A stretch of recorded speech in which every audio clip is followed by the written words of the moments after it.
제22대 국회의원 재외선거와 관련해 외국에서 투표하려는 국외 부재자와 재외선거인은 반드시 오는 10일 토요일까지 신고 신청을 마쳐야 합니다.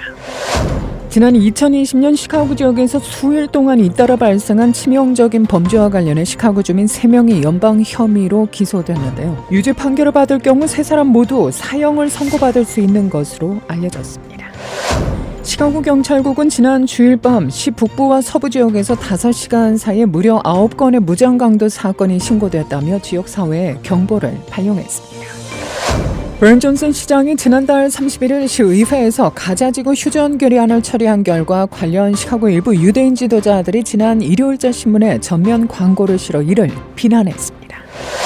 서부 캘리포니아주에 강한 폭풍우가 덮쳐 이틀째 피해가 이어지는 가운데 인명피해도 발생했습니다. 40대 한인 남성이 열차 철도에서 스스로 목숨을 끊는 일이 발생했습니다. LA 카운티 검시국에 따르면 올해 49살 김모 씨가 어제 저녁 8시 5분쯤 열차 철도에서 숨진 채 발견됐습니다. 일리노이 톨웨이가 지난달 새로 도입한 차량용 아이패스 스티커 태그를 받을 수 있는 방법이 2월부터 다양해졌죠. 방법들을 자세히 살펴봅니다. 미주한인 장로선교회 장로성가단이 지난 4일 주일 오후 5시 울릉에 소재한 한인문화회관에서 신년 할애 행사를 성황리에 가졌습니다. 대학의 신입생 선발 과정에서 다시 대학 입학 자격 시험 SAT와 대학 입학 학력고사 ACT 제출을 의무화하는 대학이 늘어날 것으로 보입니다. 미국의 소고기 재고가 몇 년간 지속된 가뭄 등으로 인해 사상 최저치를 기록한 것으로 전해졌습니다. 공화당 대선 후보 경선에서 도널드 트럼프 전 대통령의 마지막 경쟁자인 니키 헬리 전 유엔 대사가 잇따른 위협에 신변 보호를 요청했습니다. 이상 이 시각 주요 뉴스입니다.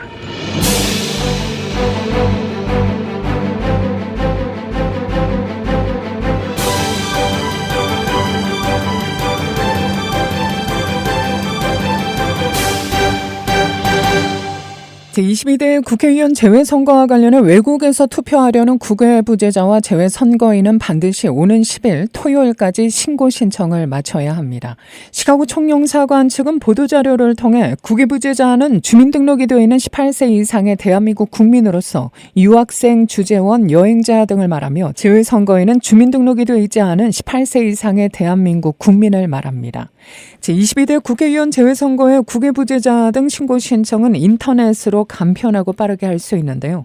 공관 민원실 방문 순회 접수 우편 및 전자 우편을 통해서도 가능합니다. 한편 주시카고 총영사관 관할인 미 중서부 지역의 국외 부재자 및 재외선거인 신고 신청자 수는 5일 어제 오전 10시 기준 재외국민 수 13만 6,046명 중 국외 부재자 1,640명, 재외선거인 45명으로 영구명부 433명을 포함해 2,118명으로 집계됩니다. 이는 지난 제21대 국회의원 재외선거 명부 등재자 수 3,660명과 비교했을 때 아직까지 낮은 수치입니다. 총영사관은 오는 12일인 제22대 국회의원 재외선거의 유권자 등록 마감 기한을 앞두고 선거권이 있는 재외국민들의 적극적인 참여를 다시 한번 당부했습니다.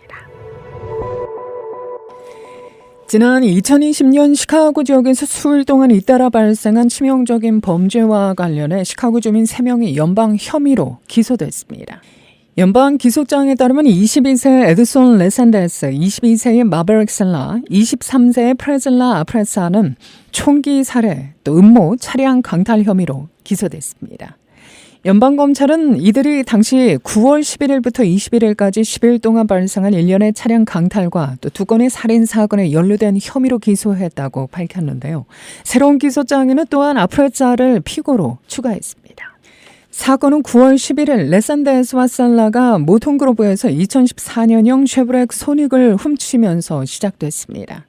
그날 늦은 시각 두 사람은 버거킹으로 차를 몰고 가 피해자의 신용카드를 사용해 음식을 구입했는데요. 이틀 뒤인 13일에는 같은 차량을 타고 스커키에 있는 한 주택에 침입해 피해자에게 총구를 겨누며 렉사스를 훔쳐 도망했습니다. 이후에도 현대 엘란트라와 폭스바겐을 훔치려 시도한 혐의를 받고 있는데요. 차량 강탈 과정에서 피해자 2명이 치명상을 입고 숨졌습니다. 3명 모두 구금돼 있으며 검찰은 대체 혐의에 대한 공판 일정이 아직 정해지지 않았다고 밝혔는데요.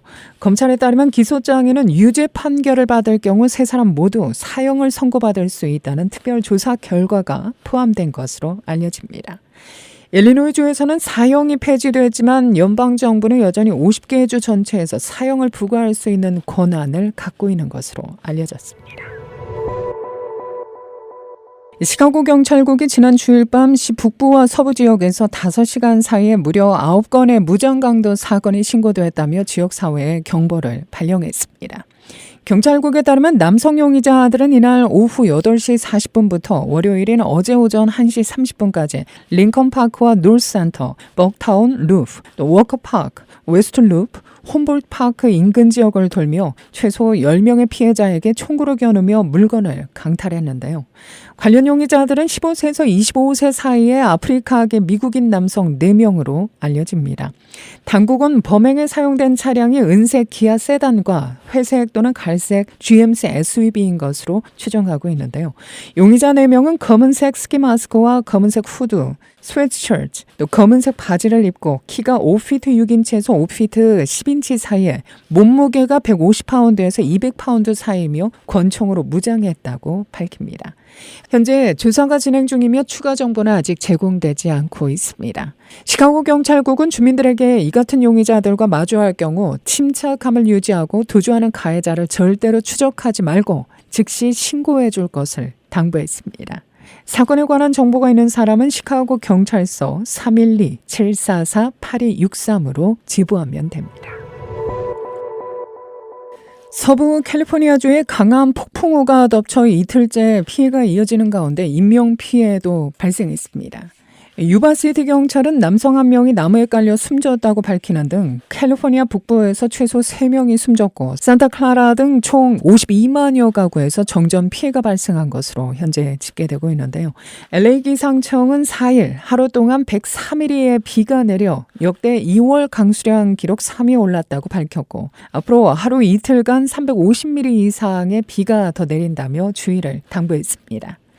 지역 언론들은 할리우드 힐즈와 산타모니카 산 일대에서 산사태로 주택 여러 채가 파손되고 주민들이 급히 대피하는 상황이 벌어졌다고 전했습니다.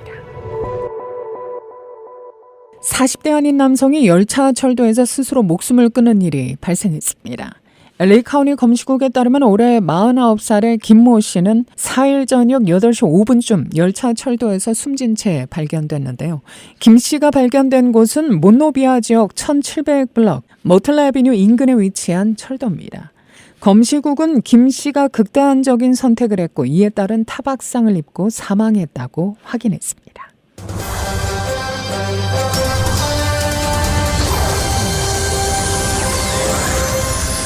미주안인 장로선교회 장로성가단이 지난 4일 주일 오후 5시 윌링에 소재한 한인문화회관에서 신년 할애 행사를 성황리에 가졌습니다. 미주안인 장로선교회 회장 임문상 장로의 사회로 진행된 이날 행사는 1부 예배, 2부 만찬, 3부 친교회 순으로 마련됐는데요. 장로성가단 임원 및 단원 관계자 등 70여 명이 참석했습니다. 내가 노래하며 일부 예배는 회장 임문상 장로의 묵도로 시작해 찬양, 백송학 장로의 대표 기도에 이어 찬송의 옷을 입고 살자라는 주제로 예수부활 생명의 교회 최상길 목사가 말씀을 전했는데요. 모든 장로님들이 영광의 옷을 입고 한평생 하늘 높이는 찬양을 할 수 있기를 축원한다고 말했습니다. 나는 장로님을 사랑해요. 정말 장로님들도 남은 세월 주님을 바라보면서 힘차게 서로 사랑했으면 좋겠어요. 이게 꼭 당부예요.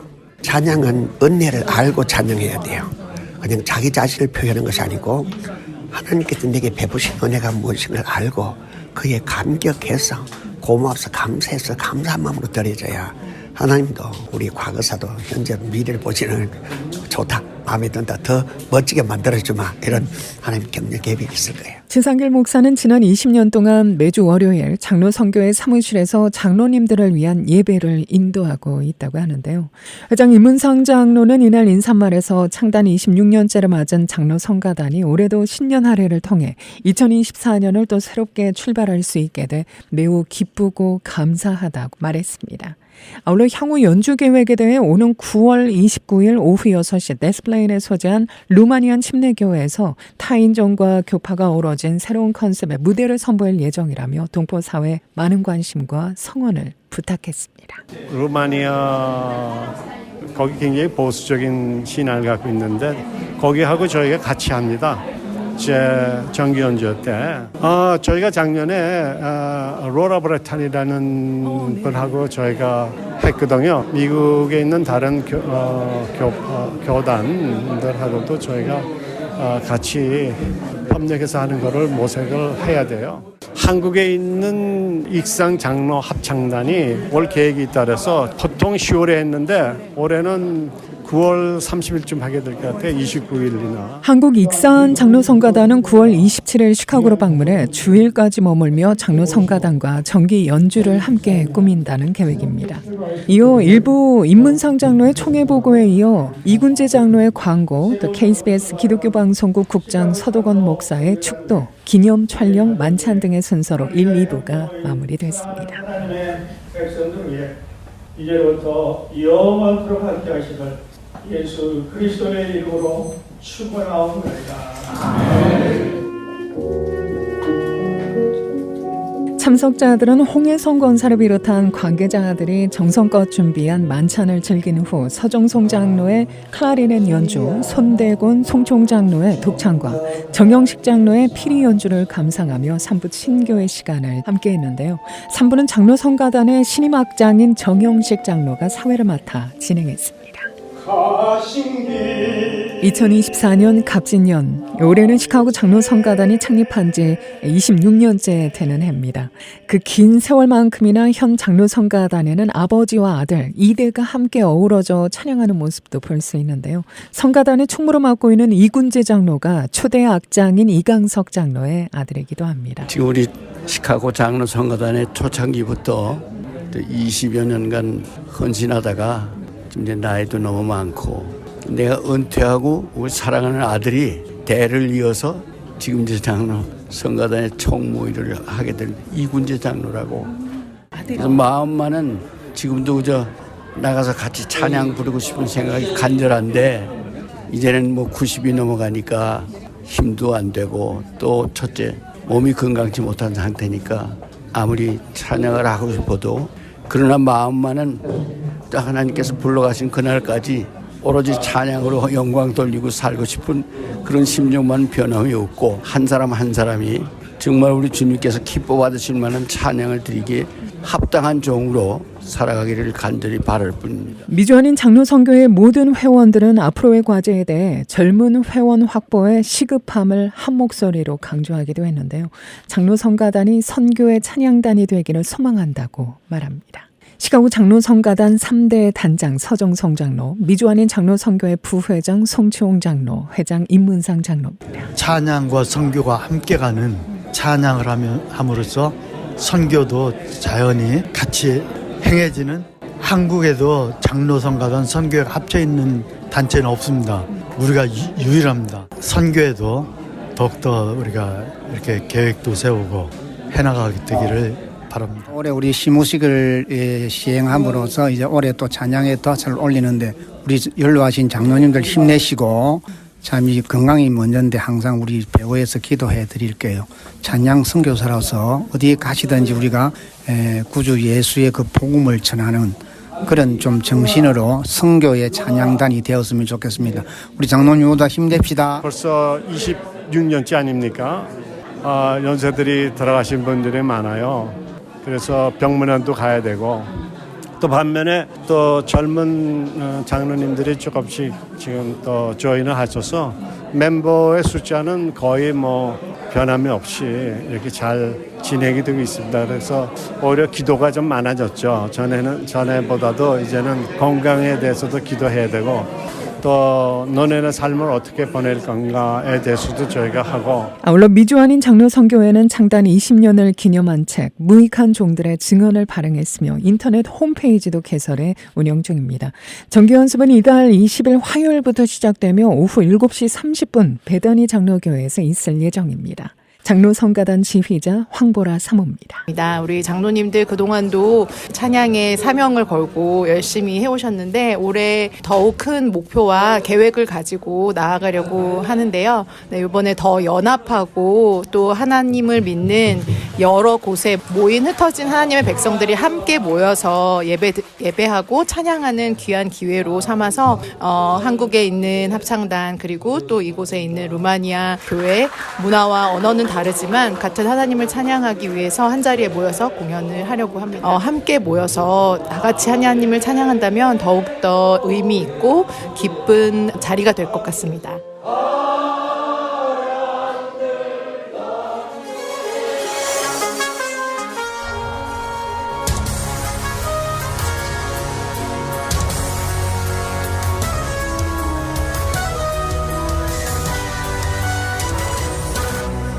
대학의 신입생 선발 과정에서 다시 대학 입학 자격 시험 SAT와 대학 입학 학력고사 ACT 제출을 의무화하는 대학이 늘어날 것으로 보입니다.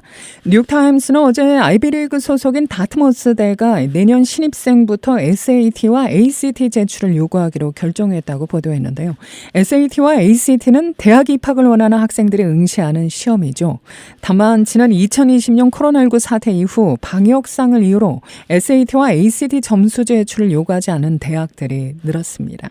특히 다트머스대를 비롯해 하버드대 등 명문 사립대들이 SAT 등 시험 점수 대신 자기소개서와 고등학교 성적 중심으로 신입생을 선발하면서 다른 대학의 입학 사정에도 영향을 미쳤죠. 이 과정에서 SAT 점수가 다른 학생보다 낮더라도 고등학교 성적이 높고 또 인종이나 경제 측면에서 배려 대상인 수험생이 입학에 유리해지는 것 아니냐는 전망도 제기됐습니다. SAT와 ACT는 고소득층 가정 출신의 학생들에게 훨씬 유리하다는 사회적 통념 때문입니다. 그러나 다트머스대는 지난해 지원자들을 대상으로 한 조사에서 정반대의 결과가 나왔다고 밝혔는데요. SAT와 ACT 점수 제출을 의무화하지 않고 학생의 선택에 따라 첨부할 수 있도록 하는 새로운 제도가 저소득층 수험생의 입학에 오히려 불리하게 작용했다는 겁니다. 최상위권 점수가 아닐 경우 시험 점수를 내지 않는 저소득층 수험생이 많았지만 불합격자들을 조사한 결과 실제로는 낮은 점수라도 첨부했다면 합격했을 학생 수가 수백 명에 달했다는 겁니다. 다트머스대의 조사와 제도 변경은 향후 다른 대학에도 영향을 미칠 것으로 보입니다. 매사추세츠 공과대학 MIT와 조지타운대 등도 SAT 점수 제출을 다시 의무화하는 방안을 검토하는 것으로 알려졌습니다. 일리노이 톨웨이가 지난달 새롭게 도입한 차량용 아이패스 스티커 태그를 받을 수 있는 방법이 2월부터 다양해졌죠. 무선 주파수 식별 기술을 사용해 아이패스 센서에 신호를 보내는 새로운 태그는 이제 직접 주문과 온라인 신청 등 다양하게 구입할 수 있습니다. 이 스티커 태그는 기존 플라스틱 상자형 트랜스폰더를 대체하며 무료입니다. 보증금도 없습니다. 차량마다 별도로 받아 신청할 수 있는데요. 먼저 아이패스 스티커 태그는 시카고 지역의 모든 톨웨이 고객 서비스 센터 오아시스에서 직접 받을 수 있습니다. 또 주민들은 주얼러스커나 로드레인저 주유소에서도 직접 스티커를 수령할 수 있는데요. 단 이 경우 소액의 소매 서비스 수수료를 지불해야 합니다. 간편하게 온라인으로도 주문할 수 있습니다. 일리노이 톨웨이 홈페이지에서 아이패스 계정에 접속해 신청하면 되는데요. 해당 사이트에서 트랜스폰더 메뉴를 클릭해 트랜스폰더 주문을 요청한 후 앞유리 장착형 트랜스폰더를 선택하면 됩니다. 보유한 차량 수만큼 스티커 개수를 선택할 수 있습니다. 스티커가 도착하기까지 최대 3주가 소요된다고 하는데요. 일단 스티커를 받으면 운전자는 15일 이내에 이를 차에 부착해야 합니다. 이 스티커는 기존 트랜스폰더처럼 차량 간 이동할 수가 없어 각 차량마다 자체 스티커를 붙여야 합니다. 이 밖에 모바일 앱으로도 신청할 수 있는데요. 일리노이 고속도로청 일리노이 톨웨이 모바일 앱을 내려받아 이를 통해 스티커를 주문하면 됩니다. 오늘도 오후 들어 간간히 햇살이 비추기도 하겠으나 대체로 흐린 날씨 이어질 것이라는 예보입니다. 낮 최고 기온 45도, 밤 최저 32도, 수요일 내일 낮 최고 기온 48도, 밤 최저 30도, 연일 구름 많은 날씨 계속될 것으로 전망됩니다. 이 시각 기온은 37도, 습도는 95%, 바람은 동풍이 2마일의 속도로 불고 있습니다. 이상으로 데일리 뉴스를 마칩니다. 진행의 김수현이었습니다. 오늘도 하나님의 큰 위로와 축복이 함께하기를 소망합니다.